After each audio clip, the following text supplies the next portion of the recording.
idealista do Partido Comunista do Brasil e que são personagens que devemos valorizar, pesquisar e saber levantar a sua história para mostrar a essa juventude hoje que nós tivemos homens capazes de querer mudar ou ajudar uma sociedade a se livrar da exploração do capitalismo. É muito importante para a juventude hoje conhecer essas personagens, essas pessoas, a vida dessas pessoas, o que eles passaram e sofreram, para que a gente esteja aqui ainda contando a sua história. Para a gente era doloroso a gente ver esses companheiros aqui no Brasil passando por essas situações de perseguição, de tortura no nosso país, e de lá a gente não poder fazer nada, né? Mas nós também tivemos o nosso pedaço, porque a minha casa ela foi vigiada durante todo o tempo em que teve o golpe de 64. Eu morava em São Paulo, na rua Nicolau de Souza Queiroz, 53.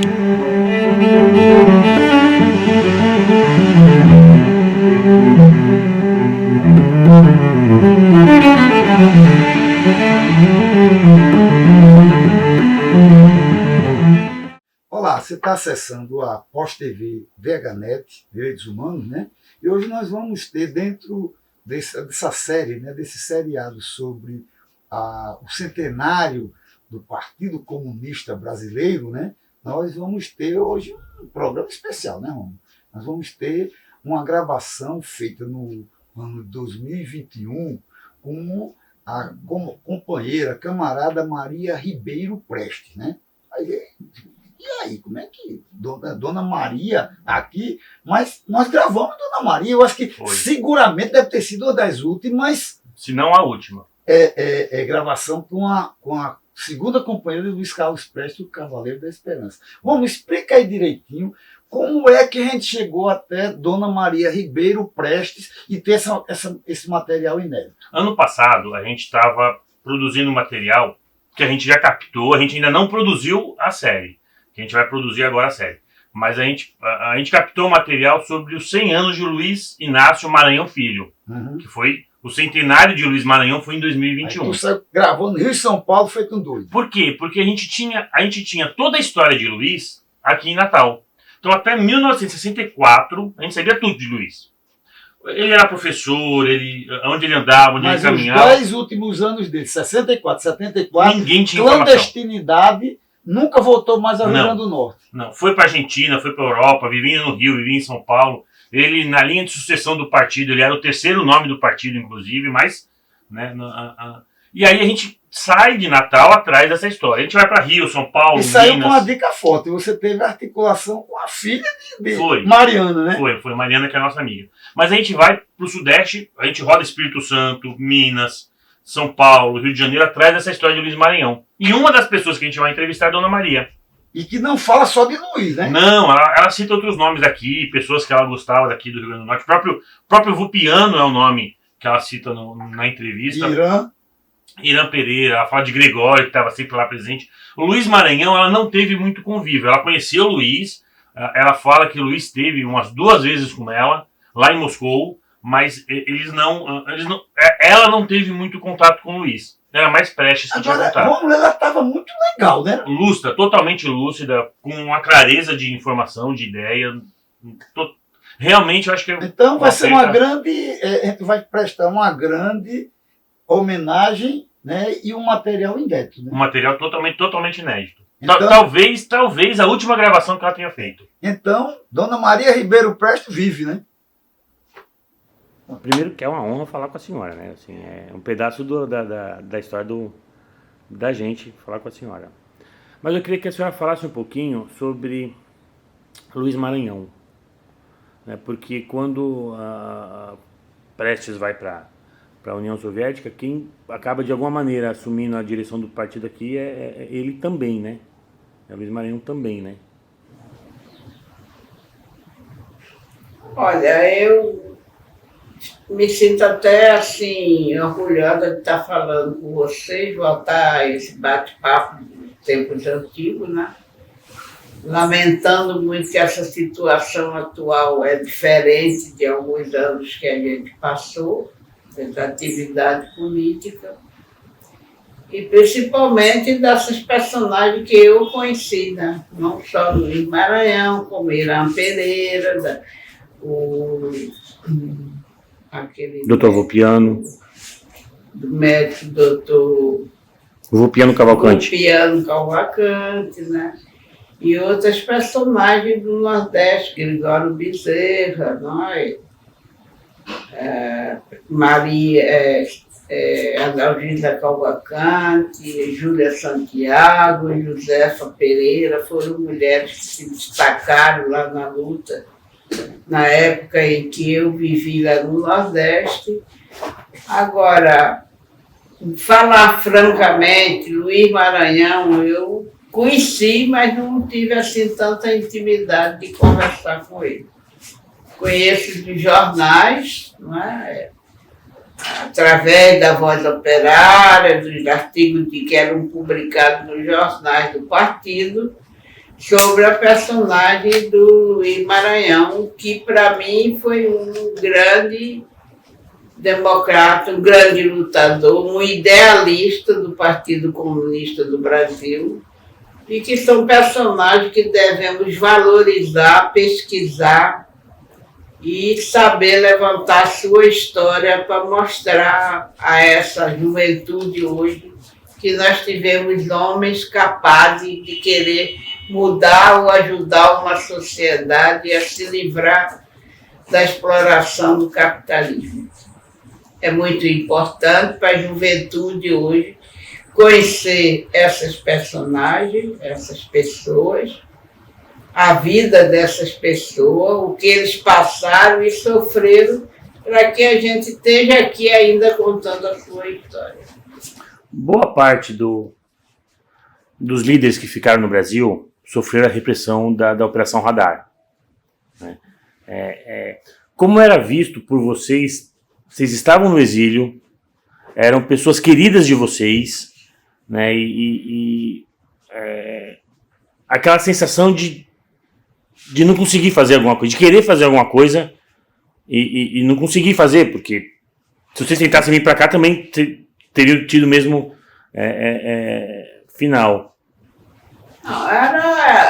Para a gente era doloroso a gente ver esses companheiros aqui no Brasil passando por essas situações de perseguição, de tortura no nosso país, e de lá a gente não poder fazer nada, né? Mas nós também tivemos o nosso pedaço, porque a minha casa ela foi vigiada durante todo o tempo em que teve o golpe de 64. Eu morava em São Paulo, na rua Nicolau de Souza Queiroz, 153, que essa casa hoje foi demolida, é uma padaria. E em frente à minha casa tinha um prédio onde colocaram uma câmera para controlar quem entrava e quem saía da minha casa. E o delegado dessa época, que fazia esse serviço, era o Bom Cristiano, Antônio do Bom Cristiano, ainda está vivo ele. Foi quem invadiu a minha casa e saquearam toda a minha casa com tudo que eu tinha de objetos meus, e de presentes do velho, roupa de criança, sapato, tudo. E nunca fui indenizado, nem corri atrás também para indenização. Entende? Mas a nossa casa foi saqueada. Até as panelas de cozinha eles saquearam a nossa casa. A senhora já Então, eu lamento muito que a gente lá do exílio não pudesse dar a sua contribuição. Mas fazíamos lá e denunciava nas repúblicas soviéticas a perseguição que estava havendo aqui no Brasil com a ditadura.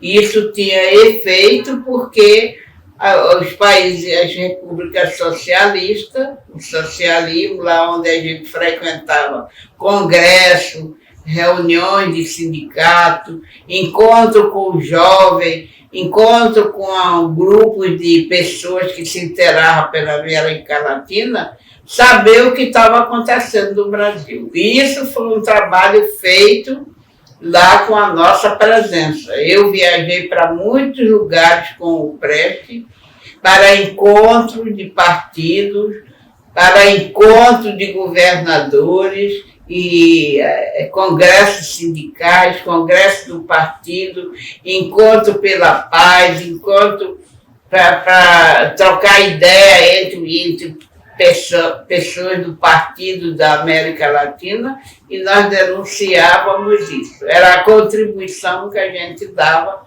em solidariedade àqueles que ficaram aqui no Brasil passando por esse processo de perseguição, tortura e muita morte, porque muitos companheiros morreram e tem muitos que a gente não conseguiu nem identificar onde foram enterrados e não apareceram. Como João Macena, como o Davi Capistrano, Irã Pereira, Nestor Veras, também, Montenegro de Lima, também foi outro, Walter Moreira também foi outro. Então, muitos companheiros que aqui ficaram se dedicando à luta do partido perderam a vida com essa ditadura. E hoje, então, esse governo que aí está, ele foi indicado para ser presidente para destruir esse arquivo.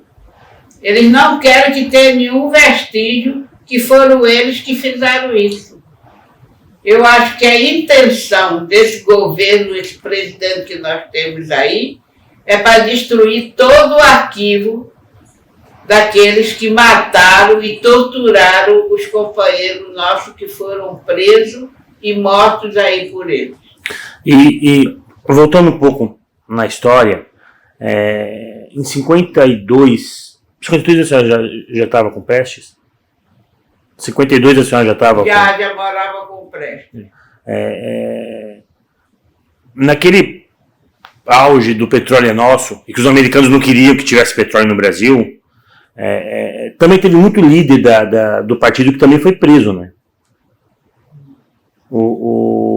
E Luiz Maranhão foi um desses que foi preso em 52. Como é que era a movimentação do partido em relação a esse período dito democrático, né, que não tinha nada democrático? Foi nos anos 50 que que a gente já tinha saído da ditadura do Vargas, mas que democrático mesmo não era esse período. Nós conhecemos esses detalhes de morte de companheiros de perseguição porque todo mundo conhece que o inimigo sempre bota pessoas no meio para se filtrar e denunciar os companheiros. E sabemos de alguns casos que foi ligação da polícia ameaçando e oferecendo propina para os companheiros para que eles delatassem outros companheiros. E alguns deles fracassaram e delataram, né? Então, essas pessoas foram presas e mortas por denúncia de pessoas infiltradas no nosso partido. Nós tivemos Câmara Ferreira, que foi uma. Uhum. Não, eu digo assim, nesse período anterior a 64, né, entre 50 e 64, que é um período de Juscelino, Jânio, Jango, né, mais ou menos democrático, né, mas o partido, por exemplo, estava na clandestinidade, o partido não podia existir também, né. Não, em 50 eu estava morando já com o Prestes, que eu fui designada para ser segurança dele, né? Da nossa parte, a polícia nunca conseguiu descobrir quem era a personagem que estava cuidando do Prestes, né? O meu pai faleceu, foi enterrado, até hoje a gente não sabe onde é que ele foi enterrado, tá? E eu fui ser segurança do velho. Nesse período a gente não tinha contato com ninguém. Era completamente isolado, nem parente, nem ninguém do partido a gente podia ter controle, porque a gente sabia que o cerco estava apertando. E foi medidas assim, muito severas que o partido teve que tomar, porque se a gente facilitasse, também seria preso e até morto. Porque a ordem que a gente sabia que tinha era para matar o Prestes. Era matar. Não era só prender. Era matar, dizer que ele reagiu e atirava e matava e acabou, não. Porque você sabe que hoje em dia o esquema de arquivo é assim, a pessoa que sabe muito, eles vão lá e cuida que é para acabar com E num período do Brasil que aparentemente tudo normal, seja. É, tudo normal. Então, nesses anos aí, nós ficamos neutralizados, não tínhamos contato com ninguém, nem fazia-se reunião, nem nada. Não. Até os anos 59, que eu passei 10 anos na clandestinidade, completamente clandestinidade, sem ter contato com ninguém, muito menos com a família. E só em 60, 59 para 60, que o Prestes sai, se encontra com a família, e que aí começam a eles a descobrir que eu já estava com o Prestes, que começa a aparecer. E já tinha filhos e tudo. Já tinham os filhos, tudo, até tem essa revista Realidade, eu não sei se vocês conhecem, tem uma grande reportagem que eles dizem que esse rosto não existe mais porque eles achavam que o Prestes tinha feito prática, não. E 60 é quando ele reencontra a família e eu com os filhos e a família reapareço e viemos aqui para o Rio, moramos ali na 19 de fevereiro, aqui em Botafogo. E depois, a nossa casa foi invadida, nós mudamos para São Paulo, porque o Prestes achava que São Paulo é o centro operário e era lá que o partido... Então, em 60, sua casa foi invadida. 60. 62 nós fomos para São Paulo, né? E lá a gente... ficamos morando lá nessa rua de Coral de Souza Queiroz, 153, e aonde no golpe de 64 a casa é invadida e saqueada também, já pegaram a biblioteca do velho, queimaram tudo, jogaram os livros tudo dentro do caminhão e levaram para queimar. Era uma biblioteca muito rica, que o velho tinha muito ciúme dos livros dele, gostava. E pegaram uma caderneta lá, como você tem uma agenda para anotar as pessoas que conversam, e disseram que o Prestes tinha um arquivo de pessoas, porque, claro, um político, homem, uma personalidade pública, tem que ter uma agenda para ter encontro com as pessoas. Né? Mas aí esse bom cristiano um dia chegou na minha casa e me chamou e disse: nós vamos acabar com essa esquerdinha, que ele chamava de esquerdinha os divergentes, e depois nós vamos acabar com o partidão. Foi isso que ele disse para mim. Aí. E a gente ficou morando nessa casa até eu conseguia me comunicar com o exterior para arranjar passaporte para os meninos e sair do país, porque a nossa casa era perseguida. Aonde eu saía, a polícia ia atrás de mim, se eu ia para levar os meninos na escola, se eu ia no mercado, se eu ia numa loja, qualquer lugar que eu fosse, a polícia andava atrás de mim. Assim mesmo, eu driblava várias vezes a polícia e me encontrava com o Prestes em outros lugares, e eles nunca conseguiram identificar as minhas saídas. Por quê? Porque naquela época o partido tinha disciplina. Nós pensávamos, nós defendíamos um ideal, nós tínhamos um ideal de que a gente queria um país melhor, uma sociedade mais justa, mais igualitária, sem essas mazelas do capitalismo que a gente vive. Então, o jovem naquela época, ele estudava, ele lia, ele discutia. Hoje a gente não vê mais isso, porque os meios de comunicação são os primeiros a fazer lavagem cerebral na cabeça do jovem. Portanto, que eu acho que é importante, o conselho que eu dou ao jovem é que ele leia, estude, pegue os livros de história, conheça a realidade do seu país, para ver se a gente melhora e vive numa sociedade mais livre dessas mazelas do capitalismo. O capitalismo tem as suas mazelas que são rançosas e para você tirar esse ranço do capitalismo vai demorar muito, porque os meios de comunicação são os piores orientadores da juventude e do povo brasileiro. Então a gente pode dizer que o seu contato com Luiz Maranhão, a sua ligação com Luiz Maranhão era pela Voz Operária? Conheci muito, ele teve 1 ou 2 vezes na nossa casa. Eu conheci ele pessoalmente. Mas o meu conhecimento sobre Luiz Maranhão é através dos artigos que ele sempre escreveu para o partido.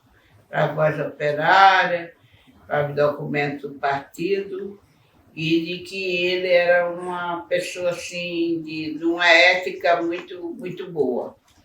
Uma personalidade que se preocupava com o seu país e com as suas mudanças que pudessem melhorar a nossa situação. A gente precisa hoje de mais homens como o Luiz Não, hoje não se faz mais homem como o Luiz Maranhão. Não existe mais, né?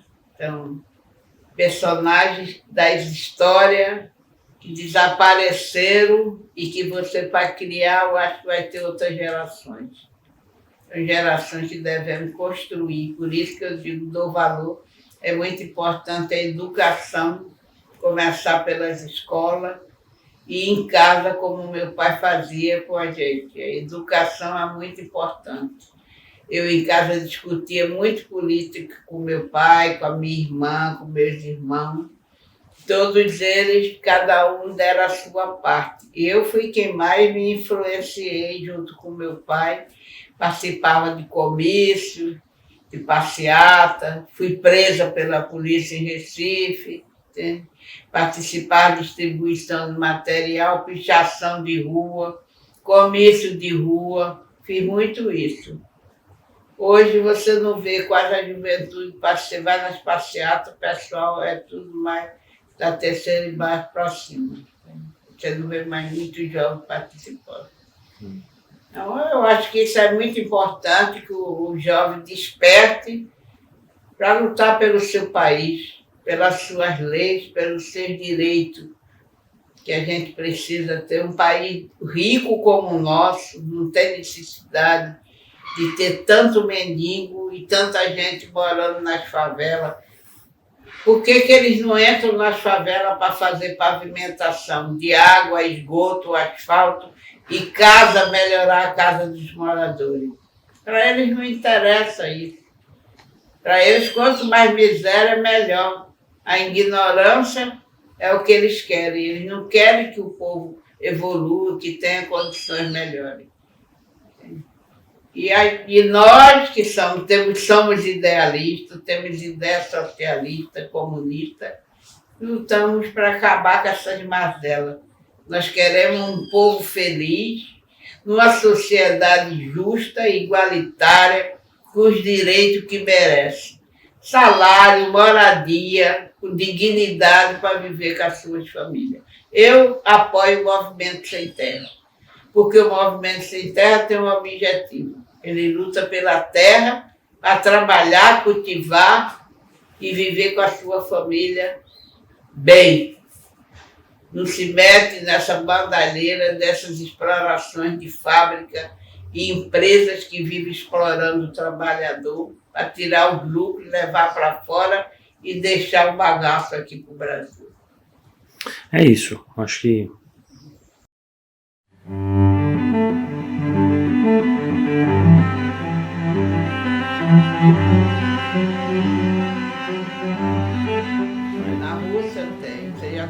boche?